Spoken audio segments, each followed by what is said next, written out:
Kumusta kayong lahat? Ayun. Anyway, before anything else, yun. Gusto namin munang bumati sa inyo ng isang magandang umaga ng linggo dito sa Canada. Ayan. Sa mga kababayan natin, kabuong mundo, magandang hapon, magandang umaga po sa inyo. Kumusta kayo? Ayan. So, bago tayo magsimula dun sa topic namin, subscribe na muna po sa aming YouTube channel. Yan, yung Filipino Couple Diary. Yan. Ito yung aming panibagong adventure dito sa Canada. Dito na kami nakatira. Anyway, yon, for today's topic, yan, nais naming i-share sa inyo yung kasi medyo matagal-tagal na rin kami dito. Ako 4 years na, yung wife ko 3 years. So magkakaroon kami ng assessment. So parang ganun, assessment. So ano bang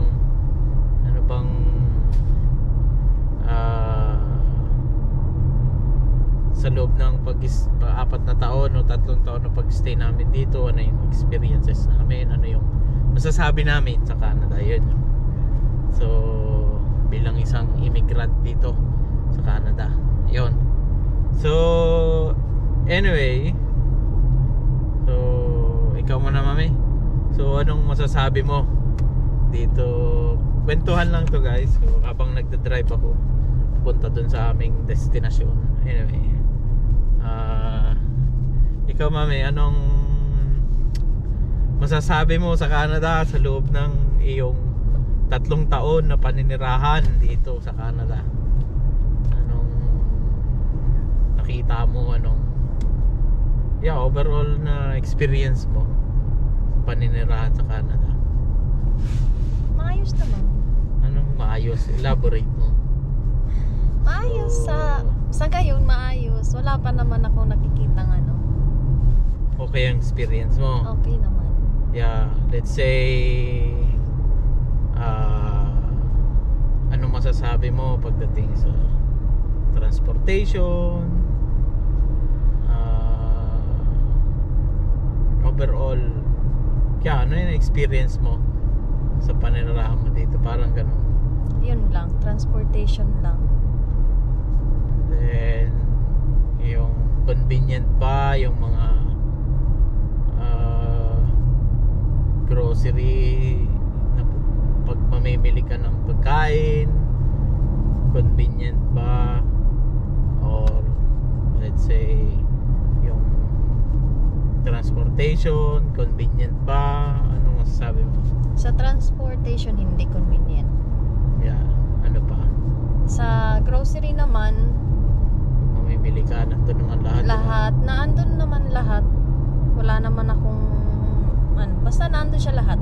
Yeah, kaya lang, ang isa lang problema dito, yeah, let's say sa transportation, hindi siya convenient kasi ang lalayo ng lugar na, let's say, mamasyal ka or mamamalingki ka,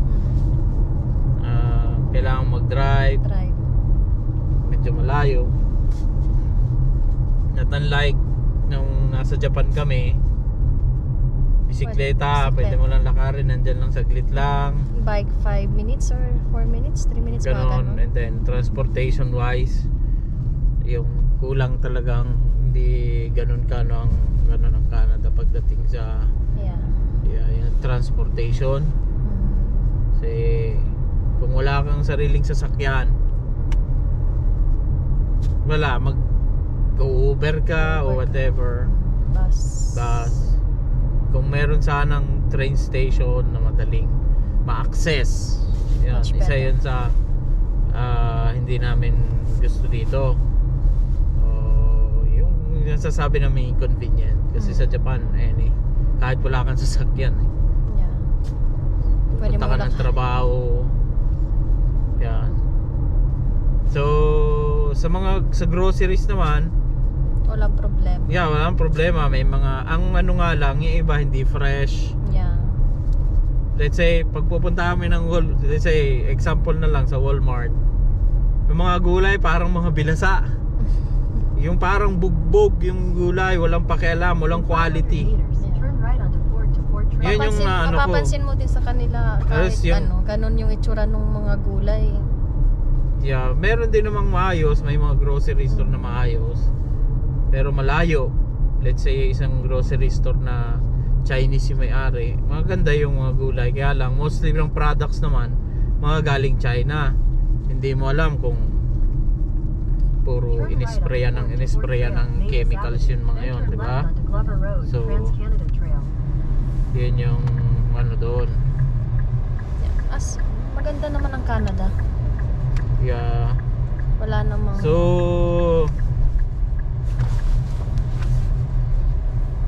yan. Dito lang kami sa may ano, sa dito. Ay, dito pa pala. Kapila. Yeah. So, yun. Isa yun sa mga At the light, turn left onto Glover Road, Trans-Canada Trail. aming ano dito. Ano pa ba? Yung easy access sa mga yan sa transportation. 200 meters, turn And then left onto easy 96 access sa Avenue. mga convenience store. Pag gusto mong ano. And then pag pupunta ka ng trabaho mo, kailangan sundo-sundo. Yeah. Hatid sundo. Kung walang sasakyan, ang problema naman kung kukuha ka ng Maraming boat, sasakyan. kukuha kayo pareho sa sasakyan, Maraming lulugi ka na. Kulang na yung sasahurin mo. Ayan. And then, yeah. How about, mami, pagdating naman sa sahod? Yun. Sa sahod, okay lang naman yung sahod para sa akin. Sa ngayon, Continue for 13 kilometers. Yeah, so, yung sahod dito, ang hirap kasi mag-compare eh. yeah, Kasi mahirap. unang-una, mataas nga ang ano, Cost of cost of living ng Japan, ng Canada. So, mataas din yung sahod. Kung i-compare ko yung sahod ko dito sa sahod ko nasa Japan, Much better dito. much better dito. Mas Yeah. malaki siya. Yeah, kasi doon sa Japan, ang babae, mura ang sahod kaysa sa lalaki. Ganon doon. Yeah. So, yeah, kung mataas sahod, mataas din yung ano mo, Tax. yung mga taxes mo na binabayaran. Yeah. Yeah. And then pagdating naman sa ano, workplace, sa work, anong treatment ng mga puti. Gandang ano 'yon. Paano yung treatment sa inyo, ng mga boss nyo. Ganon. Ayos naman. Mas maayos makitungo yata yung mga puti kaysa sa ibang lahi yata. Yeah. Compare dito sa ano. Kasi kami, experience namin nung nasa Japan kami, mas maayos dito. Talagang tuturuan ka no. Yung hindi sila Impatient. magsasawang turuan ka kahit paulit-ulit kang magtanong, hindi sila mabubwisit. May mga ganun, pasensyoso sila. Hindi ka tulad sa Japan. Nung nasa Japan kami, kailangan makuha mo agad ng isang turuan, dalawa or ano. Pag Ayaw sumobra nila na doon, pabalik-balik. sasabihan ka ng tanga ka, stupid ka, bubo ka, ganunin ka ng mga hapon. Yun yung hindi maganda. Mga ano sila, perfectionist ba? Dito walang pakialam, walang problema. Sabi, no, sige lang, okay lang yan, makakuha mo rin yan, ganito ganyan. Very ano sila, malumanay silang salita, walang halong iritasyon, hindi sila iritado magturo. Yeah, and then sa mga kapwa din natin Pilipino, minsan mga ano din magturo. Kala mo magagaling. Pero Talaga, hindi maiiwasan yun. yeah, so yun so far yung ano sa akin naman pagdating sa yung experience ko dito 4 years ago, yung aking karanasan na paninirahan dito. So far okay naman siya. Kaya lang yun na, kapag ikaw ay nasanay doon sa bansa na mas maunlad pa kaysa sa Canada, pagdating sa technology, talagang ang Canada is behind pa sa technology. Yeah.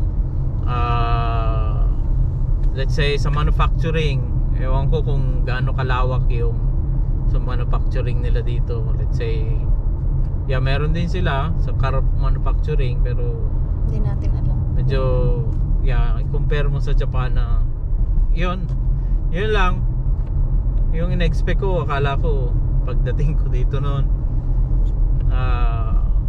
Hindi, may Hindi ano kami, siya- tawag dito, expectation pala namin dumating kami dito. Akala namin pagdating namin dito, puro puti. Akala namin puro puti, mga Canadian, lahat ng makikita namin, hindi pala. yeah. Dito sa pangalawa yun, sa Canada, kasi very ang Canada, hindi na talaga siya, marami ng din foreigner na naninirahan dito, hindi na puro mga puti o ano. Pero mas marami talaga yung mga mga Indian. Yeah, and then flooded na ng mga itik. Yeah. Well, yun yung mga so far na ano ko dito sa Canada, comments ko, and then based sa experience ko sa mga employer ko, okay naman. Pero may mga employer nga lang talaga na barat magbayad, magpasahod. Kasi dito guys sa Canada, let's say ako sa farm ako nagtatrabaho, or kahit na ibang business like yung sa wife ko dun sa manufacturer, sa distributor ng mga nag-assemble din sila ng mga agricultural equipments. Hindi siya korporasyon, it's a family owned business. So ang nagpapatakbo pa isang pamilya lang. So yung ibang, lalo na sa farm na family farm, pero malaki siya, let's say malaking farm, talagang yung production is malaki. Yun nga lang, hindi sila masyadong barat magpasahod, lalo na sa agriculture, sa livestock farming. Yun.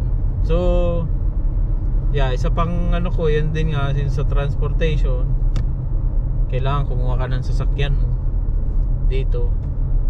Ako kumuha ako brand new kasi para magamit ko ng matagal, mahabang panahon.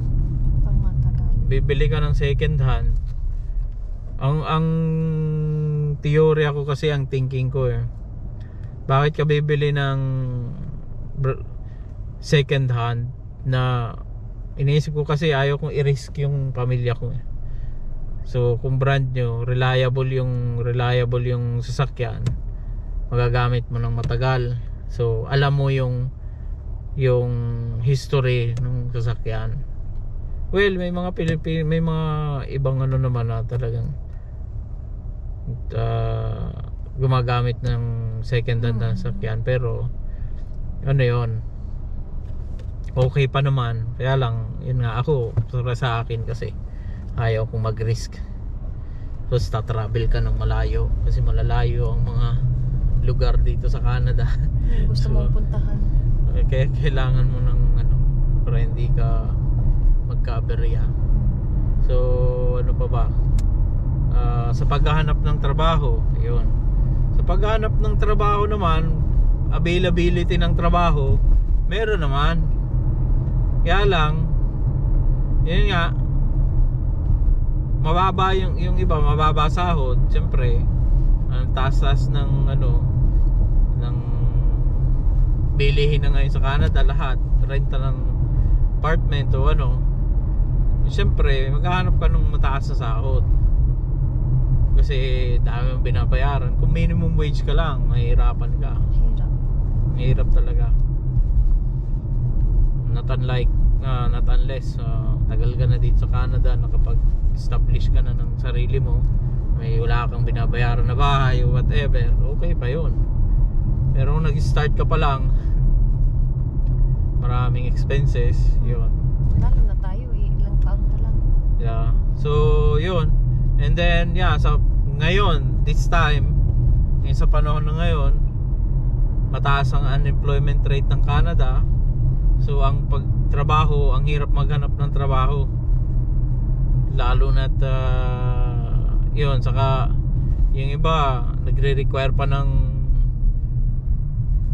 yung iba nga sabi nga nung underemployed ka kasi graduate ka ng university dito tapos ang trabaho mo sa Tim Hortons.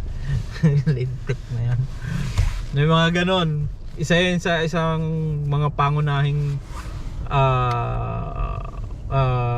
reasons kung bakit yung mga Pilipino, yung ibang immigrant umaalis dito. Kasi underemployed nga. Kailangan mo pang may recognition naman ng foreign credentials, pero yung iba tinatamad nang gawin. Yun. Ano pa bang natin dito? And then yun, experience isang kailangan dito puro credit cards. So puro credit cards. Kailangan maganda yung credit score mo para makautang ka. Puro card yung gamit. So yun, isa pang yun. Saka yun, sa pagkain. Halos ang dami-daming dito na mga unhealthy foods, mga burgers, pizza. Yung mga nakasanayan ng mga puti. Parang sa totoo lang yung diet ko kasi nasa Japan kami, maganda yung namin, diet namin Wala masyadong junk foods. Walang masyadong kain ng junk foods. Dito, oh my god, A&W, kung ano-anong, kaya maraming makikita yung mga puti, mga obese. Pero nasa iyo naman yun kung gusto mong disiplina yung sarili mo, disiplinahin pagdating sa pagkain. So nasa inyo naman yun. Kaya lang minsan matetempt ka din nga. So ano pa ba? Isa pang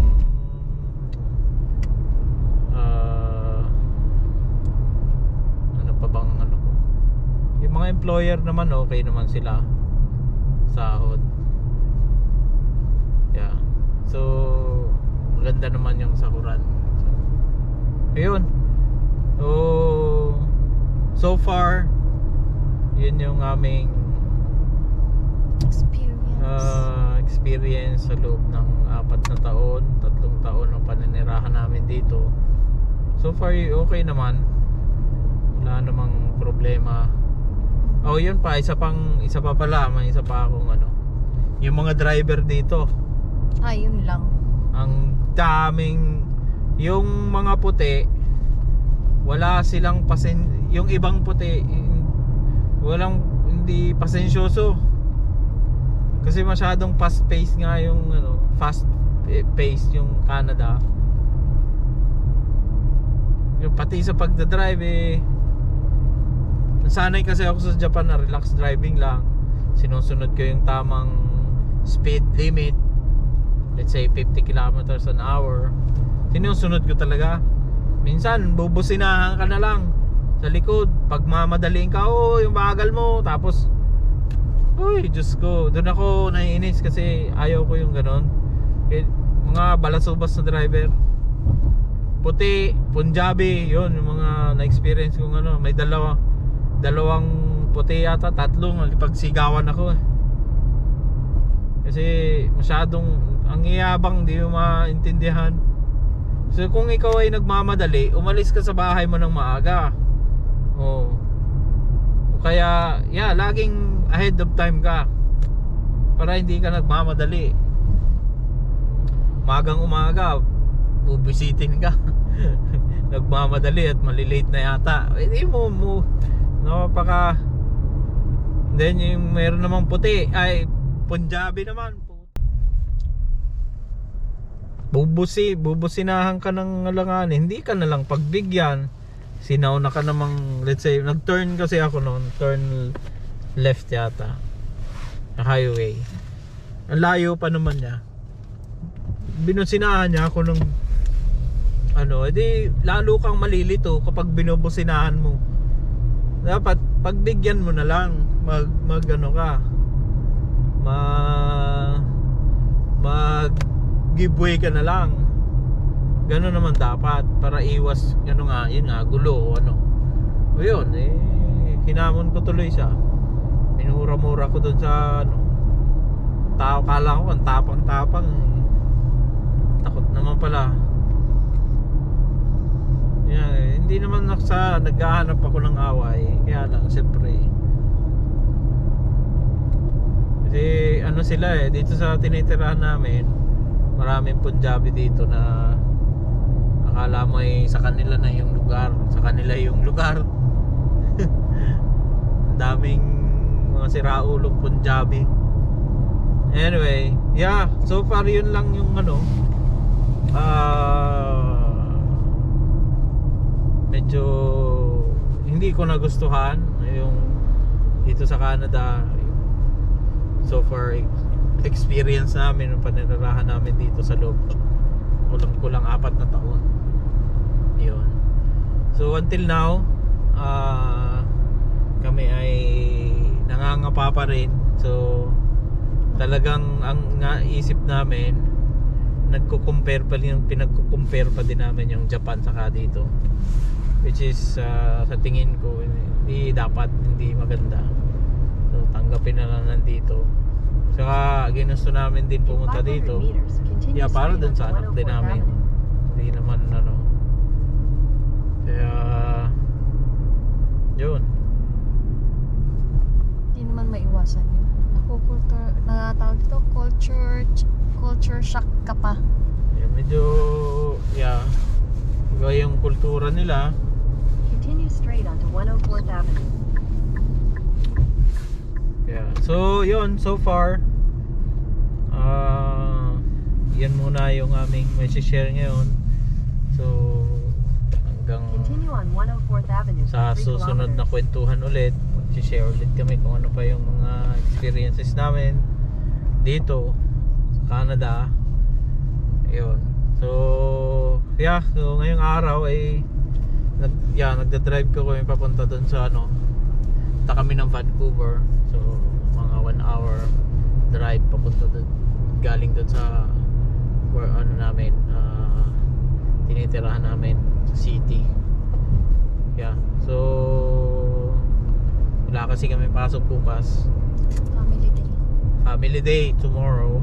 So yeah, pahinga kami. So yun. Isa pa pala idagdag ko na lang. Isa pang ano dito, mas relax ako dito sa trabaho. Yun lang. Maganda. So yun.